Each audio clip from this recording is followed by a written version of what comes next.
The Human Security Officer, Part 32. Pen took point down the stairwell and Lay come up alongside her. While Pen held her attention forward, focused for any sign of movement, Lay consulted the screen on her wrist. No automated defenses on our route to the other rooftop. Cameras will go dark as we pass. Let's hope whoever's watching takes their time noticing.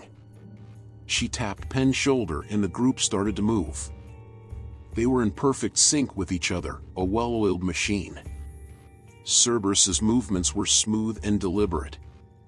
So well-practiced, well-tested, were they that little if any communication was necessary as they moved. 4 more enemies found themselves in Cerberus's way and 4 more were dropped without issue. Silent efficiency brought them to the access door of the lowest rooftop. Lay held up a fist to the others and placed a hand on Pen's shoulder. The group came to a halt. The tech specialist placed a device on the stark metal door and consulted her wrist. "Nothing you can make that I can't break," she whispered to herself with a tut-tut. After a few seconds, the sound of acute whirring came through the door. It was followed by pops and then silence. Lay looked back, pleased, not that any of them could see it through her visor. None of them needed to see it, though. Hinakari always had a smug air about her when she did something she found particularly impressive. This was one of those instances. She swung the door wide to reveal 4 shorted defense turrets sparking and sputtering. After a celebratory pause, she pulled the device from the door, stowed it, and moved onto the open rooftop. Mac and Penelope followed close and posted up near the generator while she got to work. The other 3 covered the door. A few minutes passed as the sly technician opened the cover panel from a main unit and got to it. A few minutes longer found her cursing to herself. "Alternative solutions needed?" Mac asked with a grin. He slowly shook one half of a cylindrical explosive. Inert on its own but immolative when combined with its other half and primed. No. I'm fine. I just can't trick an overload from the control panel here. Which is fine, we just have to get hands-on. I can just cause some faults with these. She held up some small EMP devices mainly used to short locked automatic doors and the like, and also force an overspeed. Or, we could blow it the fuck up and let the entire place know we're here. She pulled off more panels and placed the EMP devices in various locations. Pretty sure they're gonna notice either way. You know, with the power gone. You just want to blow something up. Yes, he said with pride. Lay only rolled her eyes and shook her head as she finished her work. With each passing minute the generator seemed to be working harder and harder. High-pitched whining emanated from each unit and built until smoke started to pour out.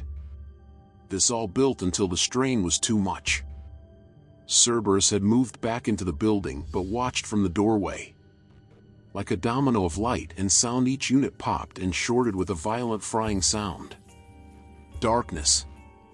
What was a bright beacon in a sea of lights against the night became a singular spot of black as the 3 connected buildings lost all power.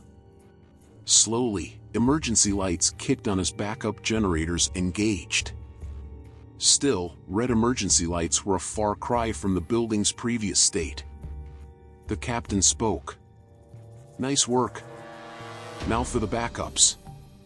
I doubt we'll get to the basement levels without going live, so stay sharp." He did not wait for a reply before starting the group's steady path further down the stairwell. Cerberus managed to get halfway down before their presence was finally discovered in full. The 3rd enemy they encountered managed to cry out as he was dropped. He had an ally on the other side of the door. He'd come into the stairwell from who'd slammed the door shut and called over a communicator. A hatchet found its way into her shoulder and a knife into her neck, but not before she'd revealed their location. A sixth sense told each of them that the building was suddenly abuzz and they wouldn't be coasting any longer. Several sets of stomping boots from down the hall confirmed this. Nothing changes, Cerberus. We move. Now. The group still moved methodically and with focus. Now, however, they made little effort to quiet their steps and favored a certain amount of haste. At pace they pushed further down through mounting resistance. Penn and the captain spearheaded their move downward while Mac rejoiced in opening up his machine gun to ward off any contact from their rear. Ash took any chance to make use of her advantage in the stairwell and put shots further down. Steadily they made it to the basement and quickly pushed out of the stairwell and into a long stark concrete hallway. At regular intervals were wide double doors into unknown rooms, and scattered about the hallway were various crates and boxes. Shots immediately began flying down the hall from a small group of enemies using the crates as cover. They attempted to force Cerberus back into the stairwell. "Push forward. Take cover," Alvarez yelled, pointing at the closer stacks. He was well aware how poor a position the stairwell would quickly become. Retreating back into it would be lethal. Mac provided some cover, forcing the opposing position to duck and cover with his LMG. One unfortunate contact found his crate to be insufficient as a heavy round tore through it and buried itself into his chest. "Watch it! Some of these aren't more than wood," he yelled as he took a knee behind what he hoped was a good one. Ash stowed her sub, pulled her rifle from her back, and wasted no time placing shots down the way. Each one calculated before firing. Bullets flying, popping, striking the wall behind her. Yet she looked as if nothing at all was happening. She breathed slowly, sat relaxed. She evaluated a box and put a round through it. A woman slumped to the ground. A panicked man rushed out from behind the same box. His body hit the floor with 2 new holes in his chest. A contingent had made their way down the stairwell behind them but found the door a lethal prospect. Penelope, covering Ash's back, had switched to her shotgun and taken a shoulder each from the 2 who'd tried the door. She counted her shots as she racked another shell. 5. She could tell there were more at the door, but none of them seemed keen on pushing through, and with their rear covered, Alvarez started barking orders. The terse firefight had weakened the group ahead of them, and they were already giving ground. "Penn, cover the door. Mac, Nurse, and Hin push forward with me." Ash, he didn't need to elaborate. "Penn," Mac yelled. As he moved past her, he pulled something from his waist and shoved it into her midsection. Her sight never left the door, nor did her shotgun, but she reached her left hand down to secure the gift. A millisecond glance was all it took to know what he'd given her. A small metal sphere. An explosive that would magnetize to the doorframe and wait for its short-range sensor to trip before detonating. As the 4 pushed forward, they forced the closest enemies out of cover. Ash took her opportunities without hesitation and downed another 3. Their ranks thinning, the defending group went into a full retreat and Cerberus continued towards their goal. Ash tapped Penn's shoulder. Her signal that it was their time to move. She quickly rolled Mac's present towards the door and turned. It snapped to the corner of the doorframe with a magnetic twang and waited for movement. Mac was covering the 2 of them as they linked back up, but no one made to come in behind them yet. The Mercs had repositioned further down the hall and threw shots at the fire team, but Cerberus had made it to its second goal. Lay had the doors open in seconds and, after clearing the room with her captain, signaled for everyone to come in. Just as soon as Penn had crossed the threshold, a loud explosion came from the stairwell. Hopefully the concussive surprise would be enough to make them hesitate in pushing soon. The longer they waited, the more breathing room Cerberus would have. Ash and Nurse, entry point. Penn, that door. Alvarez pointed her to a door on her right as she entered. Lay and Mac got to work. Seconds turned to a minute, turned to 2 minutes, but no one pushed them. Seems my little presence have them really second-guessing themselves, Mac said as he moved from unit to unit.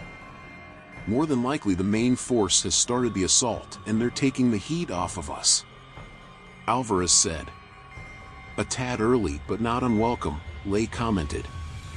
Which is even more reason we need to work fast. Our people can't be dealing with automated defenses in addition to everything else. Get this done. Yes, sir. The two said in unison. 30 more seconds and a number of small explosives were ready to trash the backup generators. Set and ready, probably best not to be in the room when these go off. Mac chuckled. Good. Adjacent room. Once they blow, we'll move from there to the third objective. Penn and Ash clear the way. Ash moved up behind Penn, put a hand on her shoulder and readied her sub. As a unit they moved to the door. Penn carefully tried the handle. Unlocked, she pushed it down just enough to pull the latch back and leave it resting a few centimeters ajar. After a moment she smacked the door with her forearm and readied her shotgun. She would drop anything that moved, but as the door swung wide it revealed an empty, dimly lit room. Some sort of steam rose from grates in the ground and red lights shone weakly from a number of framed stations. There were 4 in total. Circular pedestals jutting up from the floor were mirrored in the ceiling and connected by support beams. The beams sported clamps and thick cabling hung down from each station unattached to anything. Penn went to move through the door. She'd clear left and Ash would clear right. They didn't move, however. Ash's left arm gripped her shoulder, a signal to stay put. A second passed and Penelope turned her head to ask what the delay was. She couldn't see the realization slowly dawning in Ash's eyes. Her hunch was confirmed by the sudden, and horridly familiar, low metallic droning sound. It issued from a newly blinking red light in a shadowed section on the far side of the room. Ash's hand went from a grip to forcefully pushing Penn down. Penn didn't resist it and immediately went to the ground. As her armored knee hit the floor, she heard Ash's voice ring out through their comms. "Sent Ash." There was a single heavy crack from the far side of the room, followed by the sound of breaking glass just behind her. The round shattered Ash's visor and passed through her head with enough force to punch a hole out the back of her helmet and into the far wall. The old woman's grip loosened on Penn's shoulder. Her hand passing over the armor as it followed her body to the floor with a thud.